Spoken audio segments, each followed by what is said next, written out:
Bienvenue à toutes et à tous dans l'émission Qui suis-je? Cette émission qui met la lumière sur la vie, le parcours, que ce soit professionnel ou privé d'un homme. Et pour ce numéro de votre émission Qui suis-je? Nous sommes avec l'honorable Yakubu Malerossou. On peut dire de lui qu'il est ex-député. Nous sommes avec lui pour parler de son parcours. En tout cas, je vous promets qu'il a un parcours exceptionnel, pourquoi pas intéressant. Nous sommes avec vous aujourd'hui pour comprendre un peu votre parcours, que ce soit sur le plan professionnel, sur le plan également en privé. Vous avez eu un parcours très spécial, j'allais dire. Vous le dites tout le temps, vous n'avez pas de diplôme, mais vous avez pu atteindre des sommets que même un intellectuel n'aurait pas pu le faire. Bienvenue dans cette émission. Merci beaucoup. Alors, est-ce que l'honorable Malerossou est né musulman ou bien il s'est converti dans la religion musulmane? Non, moi je ne suis pas quelqu'un qui s'est converti en islam. C'est mes aïeux qui étaient les premiers musulmans venus au Dahomey d'alors, depuis 1713. Plus de 300 ans que l'islam a pénétré dans le royaume. Il y a une prière qu'on appelle Harwa, c'est ce que nous on fait. Tu seras enfermé, toi-même, dans une chambre, pendant une semaine, 41 jours. Ce que tu demandes, Dieu va te donner. Sauf ce que tu demandes là, ça va te faire du mal, tu n'auras pas. Donc, ils ont prié pour le roi et la sortie du roi pour aller combattre les ennemis nigérians, c'est les Nigérians même qui ont fui. Ils ont fui. Sinon,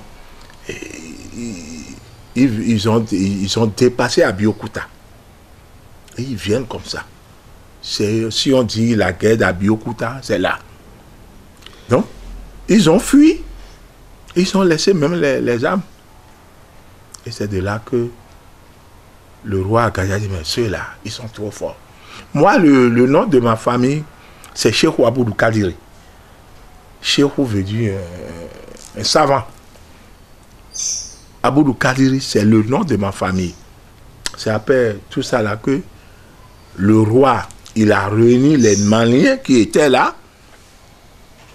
Mais j'avais pour dire, ben, il a dit à ses amis maliens, mais vous êtes musulmans, mais vous n'avez aucune force. Ceux-là sont arrivés maintenant. J'ai réussi la guerre.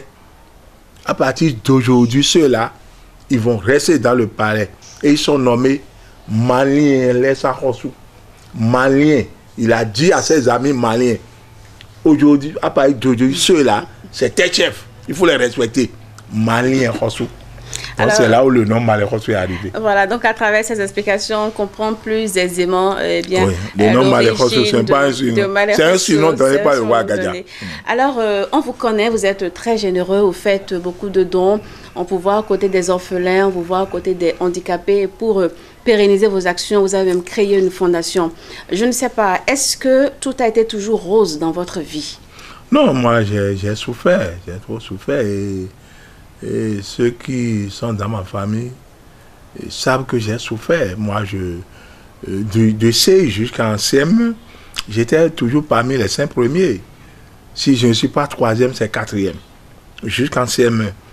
Et pour la conversion du passage, en CM2, j'étais 5e.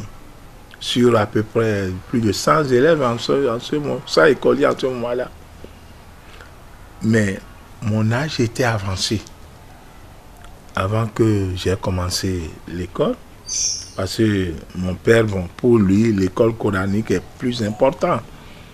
Et c'est après que mon grand-père maternel a exigé que j'aille à l'école. En ce moment-là, j'avais déjà plus de 7 ans. Donc, il faut diminuer, il faut faire 10 ans d'âge avant d'aller aux examens. 10 ans d'âge là, on doit me diminuer l'âge. C'était un lundi 12 juillet, je crois. Donc 13 juillet, la veille de la fête de 14 juillet, quand Mon papa m'a amené là, au tribunal d'Abomey un lundi et il a expliqué et les gens m'ont dit bon, on a pris mes empreintes, on dit bon, de rentrer que le mardi qu'on vient chercher le volet. Et le mardi, la nuit, le lundi, nuit là, mon papa est décédé. Comme ça que moi j'ai laissé l'école. Mon papa est décédé en ce moment-là. Personne ne savait. Bon, moi-même j'ai oublié. J'ai laissé l'école comme ça. Il n'y avait pas de soutien des oncles, des tantes? Bon, ce n'est pas un manque de soutien. C'est que j'étais à l'école coranique. Bon, pour les autres, bon, même s'il va à l'école, qu'est-ce que ça va donner? Ce n'est pas un manque de soutien. Mes oncles, bon, allez, il faut commencer l'école coranique. Parce que on est parti, je crois que il a un grand frère qui est parti là-bas. On a cherché le dossier est perdu. C'est pour ça que moi j'ai laissé l'école, bien vrai, au profit de l'école coranique. J'ai laissé l'école en 63. En 63, je crois qu'en 64, 65, je suis resté chez un grand frère c'est un militaire, il était à Paris, on l'appelle Soulé. Et il n'était pas présent quand mon papa est décédé, on ne lui a pas dit ça. C'est après avoir terminé le stage qu'il a constaté que son père ne vit plus. Bon, lui dit que lui ne veut plus rentrer à Paris, qu'il est obligé de rester là pour nous soutenir. Lui, il a une grande boutique à Cotonou ici, je crois qu'en 65. Je suis avec lui. Comme je ne vole pas, il m'a confié la gestion de la boutique. Et c'est après qu'il dit, bon, je vais apprendre un métier. Après, j'ai fait le peintre vitrier, c'est ça que j'ai appris. Et j'ai une sœur qu'on appelle Rikiat Malekosou. C'est celle-là qui a fait que on m'a engagé à la Sodac Boycon. Ça, c'était en 67. En 67, je gagnais déjà de l'argent à l'âge de 17 ans. J'avais déjà de l'argent. Ah bon? Ah oui, Et qu'est-ce que je fais? En ce temps-là, on me payait 15 000 francs par mois. En 67. 15 000 francs, 15 000. Oui. Ah oui. Tu sais ce que je fais? Mes enfants, je crois qu'il y a beaucoup qui m'ont copié. Les 15 000, si on me paye, sans supplémentaire, s'il y a un supplémentaire, je crois que des fois, je vais à 20 000. Mais je divise en 3. Je garde une partie pour moi-même, une partie pour ma maman, parce que maman vit avec mes frères. Donc, et la troisième partie? La troisième, c'est pour distribuer. Personne ne m'a appris. Je fais la monnaie, les monnaies de 0 francs 50, je fais ça. Je reste, si je ne vais pas les dimanches, on ne travaille pas, les dimanches, je reste devant ma maison.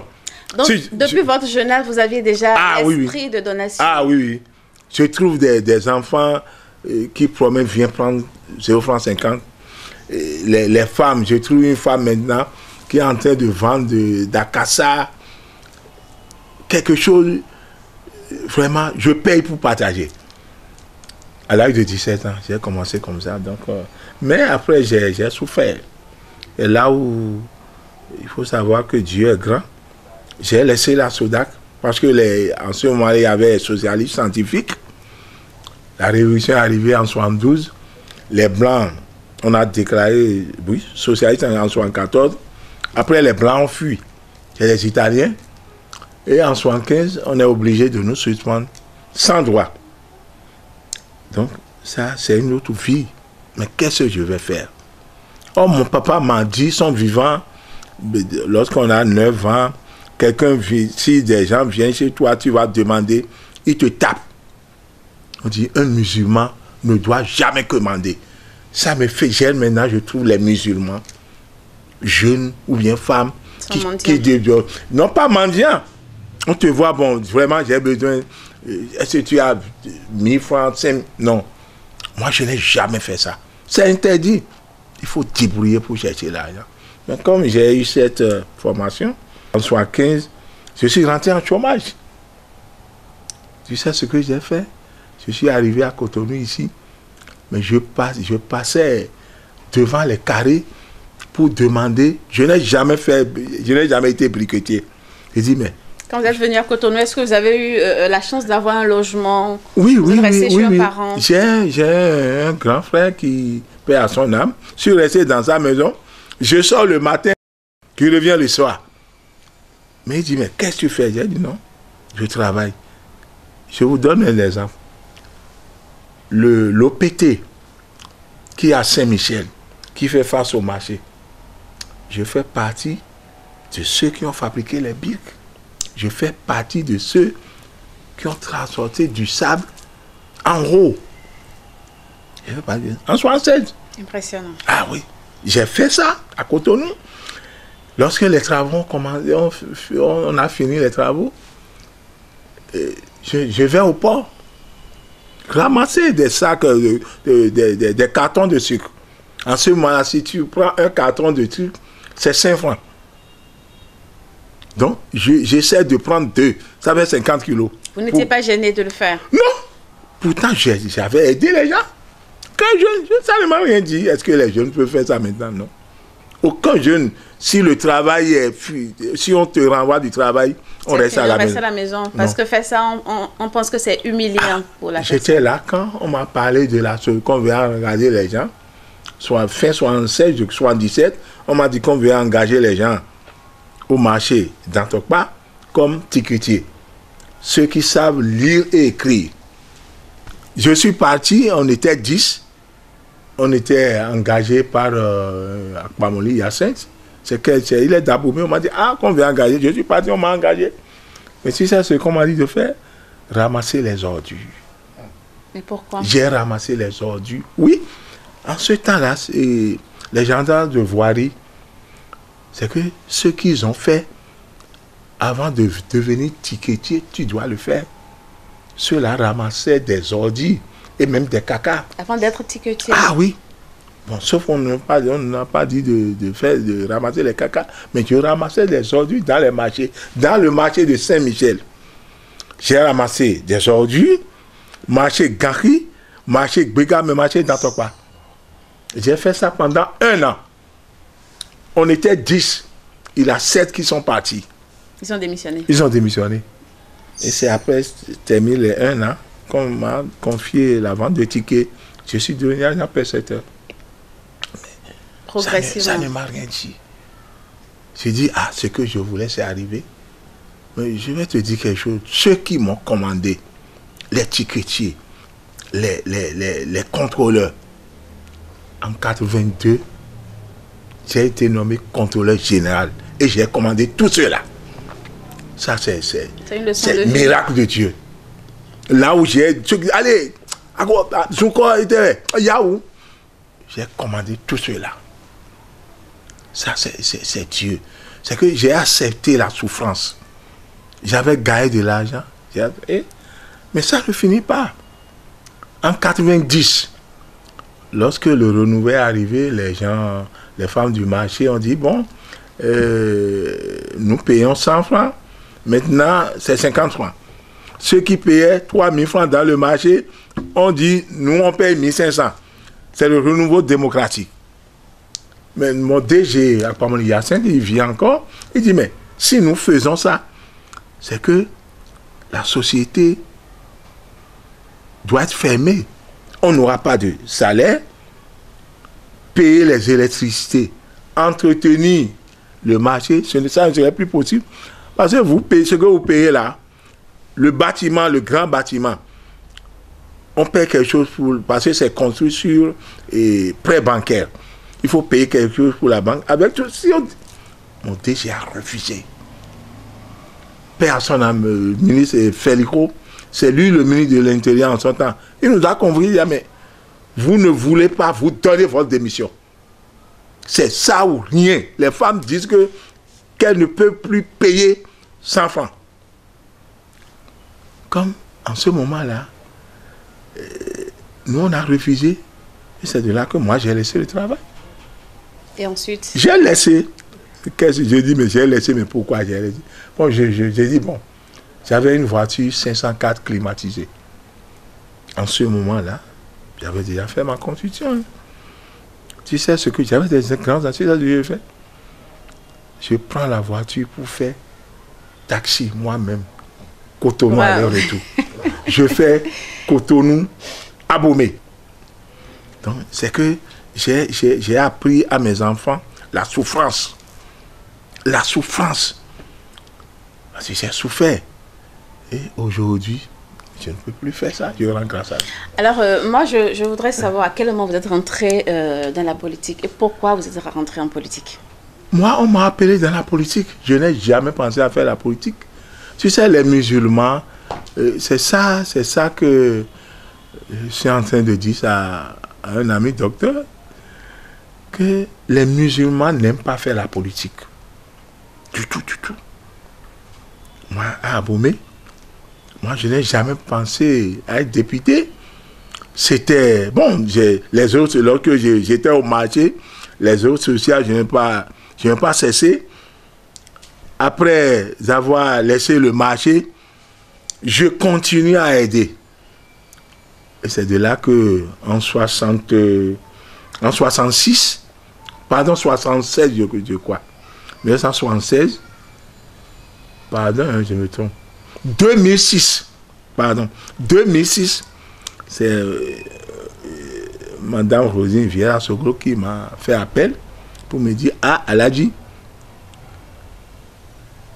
la population d'Abomey souhaiterait que tu sois sur la liste de ceux qui vont partir à la. Qu'est-ce que je vais faire là? Je ne connais pas papier. Il dit non, là, je ne connais pas papier. J'ai refusé et j'ai choisi quelqu'un. Il m'a dit, choisissez, j'ai dit, je choisis la peine, mais je vais rester devant, battre campagne pour celui-là. Celui-là, c'est un intellectuel, mais il n'est pas musulman. Il a accepté, mais arrivé devant la commission, les gens ont dit non, monsieur, vous n'avez pas, qu'on appelle, la qualité. Vous ne pouvez pas.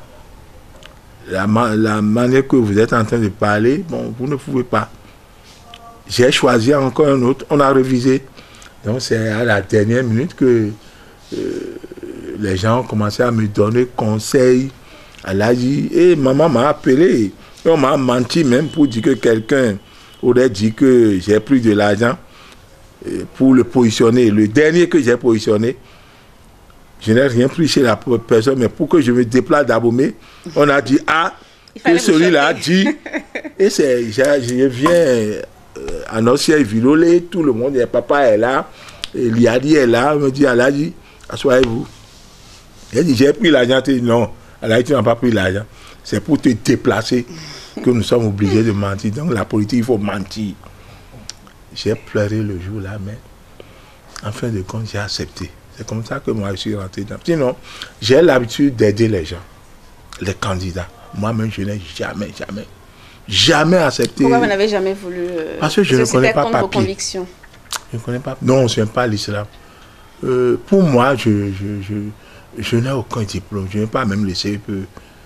Et je vais aller là-bas. Comment je vais parler? Alors, avec le mensonge, ils vous ont convaincu, vous êtes entré en politique. Comment vous appréciez le parcours que vous avez eu? Oui, c'est que c'est pas mal. Ça m'a vraiment aidé à dire la vérité. Moi, je n'ai jamais menti dans l'hémicycle. Et je n'ai jamais insulté les autorités. Comme on insulte le président, les ministres, non. Au contraire, en 2007, si les gens commencent à insulter, je prends la parole. Et à partir de là que j'ai commencé à parler, j'ai dit, président, je veux parler. On me donne la vérité. Chers collègues, ayez la crainte de Dieu. Le pouvoir, c'est Dieu qui donne. Mais demain, peut-être toi-même, tu serais là. De la façon que vous critiquez les ministres là, vraiment, je ne suis pas d'accord.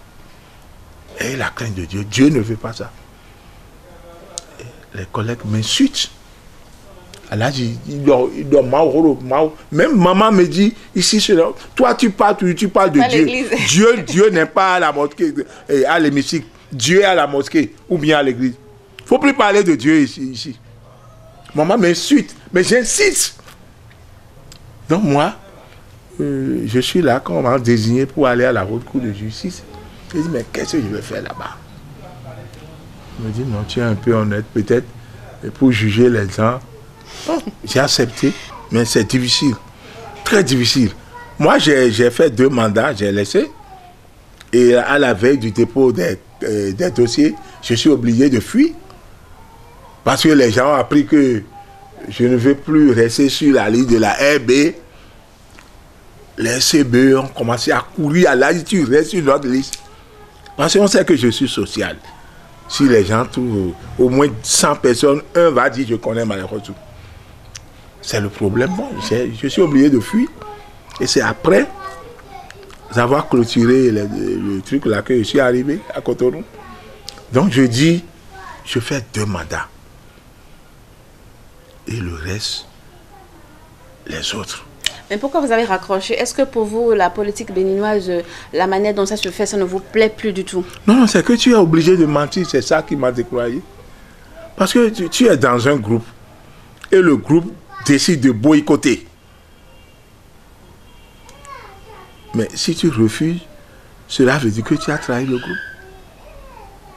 Ça, c'est le premier. Le deuxième point, j'ai analysé seul. On a dit, mais les présidents de mandats. Mais pourquoi on ne peut pas limiter les députés aussi à 2 mandats? J'ai dit, moi, je vais donner l'exemple. Je fais 2 mandats. Les collègues me disent, Alhaji, nous voulons aller à Ouettek. Je vais donner l'exemple. J'ai fait les 2 mandats, j'ai raccroché. Alors Alhaji, votre mot de fin pour conclure cette émission? Non, je demande aux frères musulmans de se lancer dans la politique.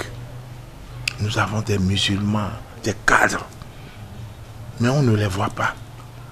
Il faut voir. Je donne l'exemple de l'hémicycle. Sur 83, on n'a pas 20 musulmans. Hein. Si on part après les catholiques, c'est l'islam, la deuxième religion du pays. Il n'y en a pas. Donc moi, je conseille. Moi, j'ai fait 2 mandats, mais je n'ai pas menti. Mais sauf là où ça ne va pas, celui qui est le chef de ton groupe, s'il dit quelque chose, c'est ce que tu fais. C'est ce que vous déplorez? Ah oui. Même si c'est mauvais, tu dois le faire. Donc c'est ça. Donc je leur demande de ne pas quand même laisser la politique pour les autres.